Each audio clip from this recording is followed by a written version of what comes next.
ఇప్పుడే జీ5 app download చేయండి. చూడండి మీ ఫేవరెట్ టీవీ షోస్ ఎప్పుడైనా ఎక్కడైనా. తిల్లు ఆంటీ ఇంకా కోలుకోనట్టుంది. ఏయ్, ఇది అక్రమం కాదా? కానే కాదు.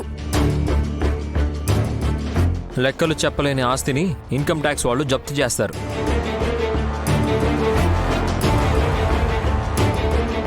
ఇక్కడ అత్తయ్య తీసేసుకుంది.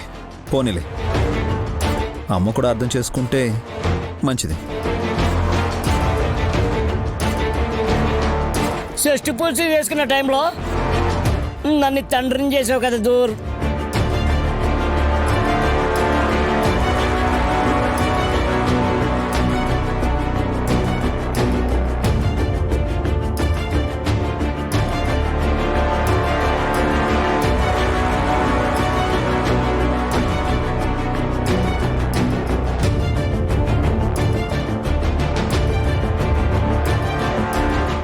నైని, చెప్పు పిన్ని.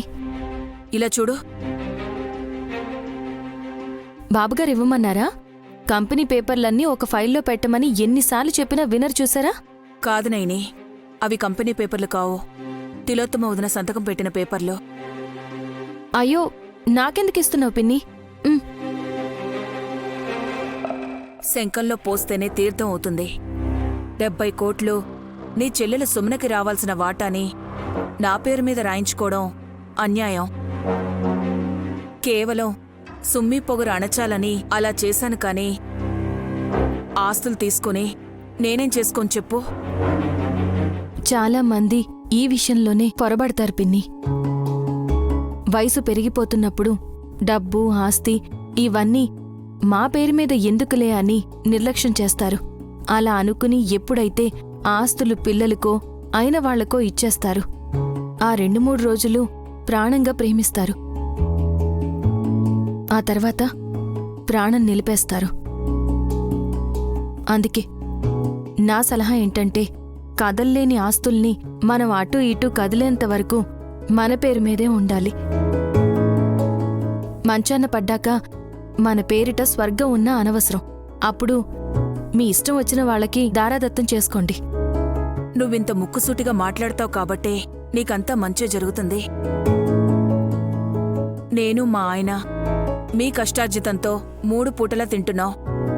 ఎప్పుడూ విసుక్కున్నది లేదు, ఖర్చవుతుందని లెక్క చేసింది లేదు. అందుకే ఇదేదో నీకే ఇచ్చేస్తే బావుంటుందని. వద్దు పిన్ని. తిలోత్తమత్తయ్య ఏం చేసి ఆస్తుల్ని కూడగట్టిందో నాకు తెలీదు. నువ్వు తన ఆడపడుచువు కాబట్టి వాటా తీసుకున్నా దాంట్లో ఒక లెక్కుంటుంది. అంతేనంటావా? అంతే. పేపర్లు జాగ్రత్త. బాబాయ్కి కూడా చెప్పకుండా ఒకచోట దాచిపెట్టు పిన్ని.